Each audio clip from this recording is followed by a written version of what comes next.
Welcome to Studio Scrapping with Amy and to National Paper Crafting Month, January 2017. Today's project is this adorable welcome home wreath, which is the kit for this month. Now, you can get this kit for $18.95 or you can get it for free by placing a $60 order on my website, hosting a qualifying party, or signing up to become a consultant this month. Now, don't fret if you are watching this video after January 2017, because I'm going to share with you a way that you can recreate this project even if you missed out on the kit. So let's get started. If you want to make the kit as shown here, all you need is the kit and liquid glass. The kit comes with everything that you need to make this basic project. And let's look at it. So here are some directions. It shows you how to fold the flowers and the succulents and how to lay out your wreath. It comes with this really awesome base. Like, this base is so sturdy. Look at how thick that is. And you only use the outside, so you have that whole middle section to create another project. Each of the sheets in the kit comes with die cuts and these gold foil stickers. I didn't actually use my gold foil stickers. I decided to bling it out a little more with glitter paper and bling gems. All of these papers are double-sided. They're die cut. Some of the die cuts have patterns, as you can see when I zoom in a little bit on these leaves. They've got some stripes. You also have different shades for your succulents to give it a little bit more texture and 3D look, even if you decide not to ink the edges, like I'll show you here in a moment. If you are watching this after January 2017, all of these images come from Flower Market, so the Flower Market Cricut collection. So you really could recreate this if you wanted to. Another great thing is if something goes wrong and you ruin something, you could always cut out another flower or succulent on the Cricut. I really like the gold sprigs that you have, and then this banner. This is such a fun project. I'm really glad that Close to My Heart is providing this for us this month, because look at it, it's so cute. All right, so let's talk about what you need to do, especially for those of you who are coming over to my house on the 28th to put this project together. You're going to want to order it early, and you are going to want to take everything apart and put it in little baggies, because this is probably the most time-consuming part right here, especially if you're like me and you're like super slow and careful. And look, even though I'm super slow and careful, I still managed to get a little bit of extra paper torn off there. All right. So anyone who knows me knows that I'm super particular about these things. Those little nubbies drive me crazy. So I'm breaking out the old finishing files. Shop your stash. If you have finishing files, get them. And even if you don't, ask your spouse, because you may be surprised. They might have some in the garage. So on every single die cut, I go through and I pull off all of the nubbies. Most of you are not going to want to do that, because that takes a ridiculous amount of time. But I tell you, I personally would not be happy with my project. Some people are fine. They don't care. I care. So that is why I go through and file off all my nubbies. I know it's some kind of sickness, but it's all right. It looks good in the end, right? Okay, so the next step is to get my sponge daubers. I use Glacier, Juniper, Topiary, Fern, New England Ivy, and Whisper inks. On this particular succulent, I'm using Topiary. And you'll notice that I have the bulk sponge daubers. I have one per color, and I highly recommend that. It just makes your life so much easier to simply have one. I went ahead and I sponged the entire succulent, even though I know that middle section isn't going to be seen because it's going to be covered up by many layers. I went ahead and covered it anyway. You notice though that I am not being remotely careful at all, because you don't have to be. I also did not do the back side. Nobody's going to see it. Doesn't matter. I just did the front side.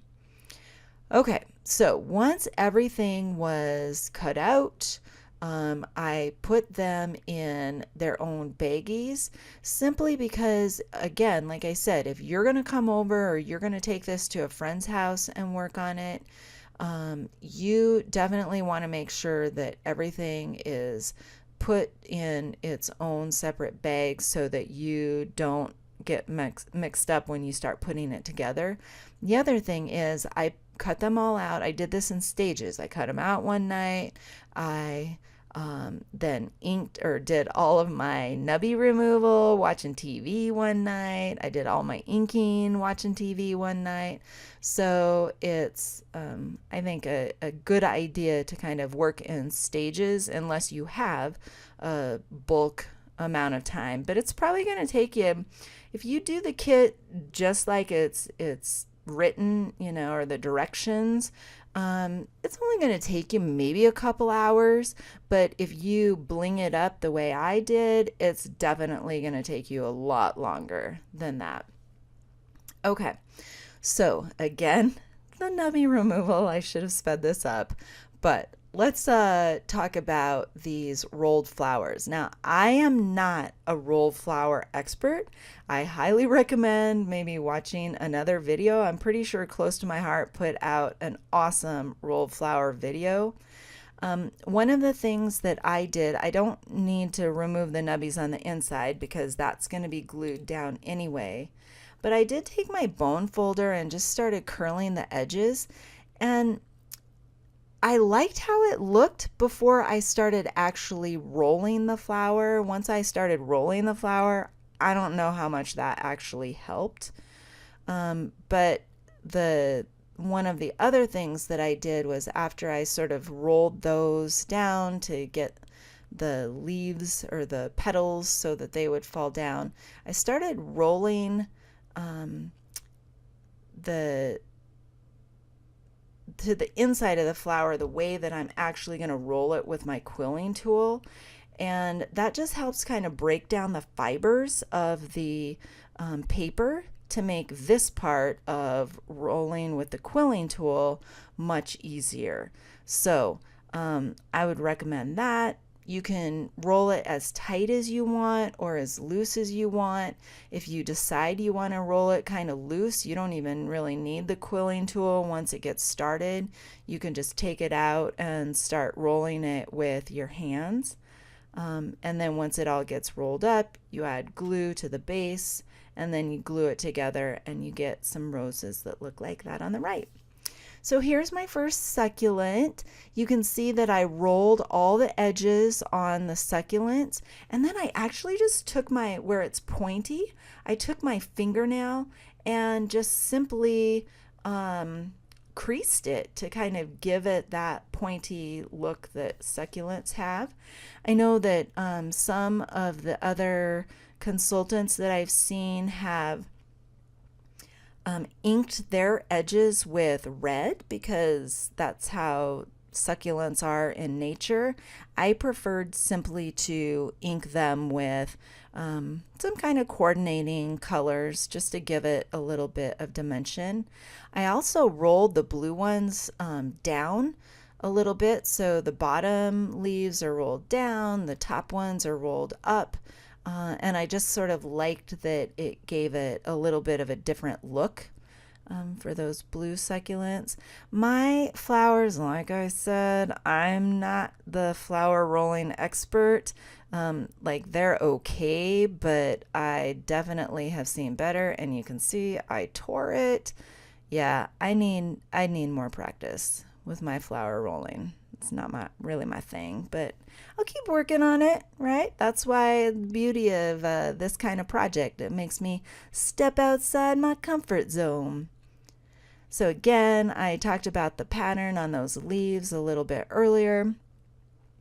Some of these twigs that I added ink to, I just set it down on this all-purpose mat that I have and just went for it with my ink. I wasn't like super careful at all because again, all of those twigs are going to be tucked behind all of the various succulents. So it's not really important that it's perfect inking.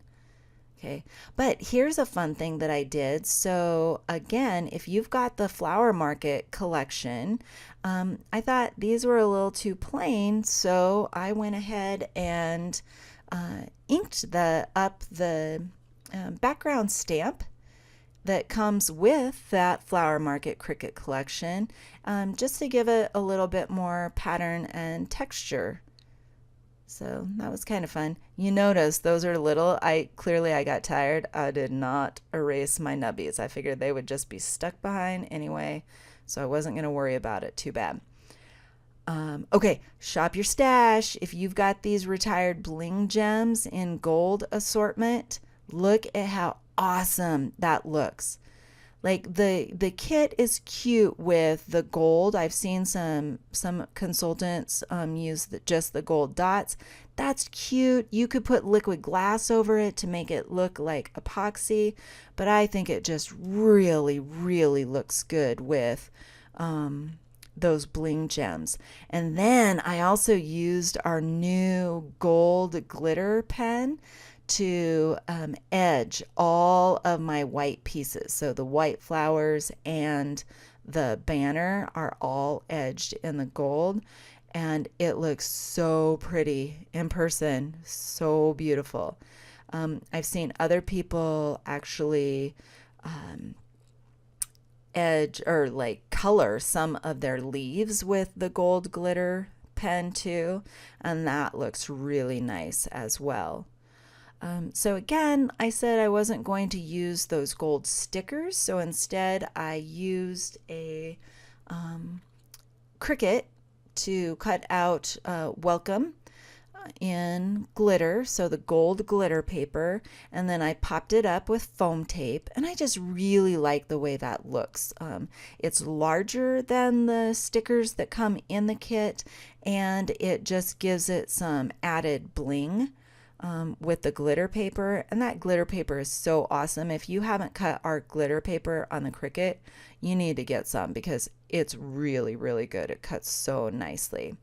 So here is my wreath hanging in my kitchen, and I just wanted to share with you some of the tools that I used or the products that I used. So obviously you need the wreath kit and liquid glass at the bare minimum.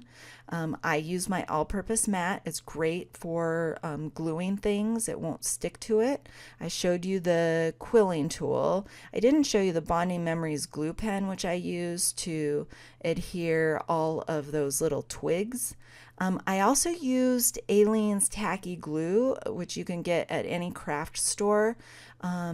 It holds a little bit differently than liquid glass does, so I used those for those rolled flowers so that I had more time with the roses. And then if you want to bling it out, you can get some of our different inks, sponge daubers. I use the microtip scissors, 3D foam tape, and the shimmer brush in gold, the piercing tool to put my gold bling gems on, the glitter paper. I use the Flower Market Cricut Collection stamps. The welcome is actually, I don't believe that's Cricut or Flower Market. It's one of our other Cricut alphabets. It might be Flower Market. I don't know. I'll have to go back and check.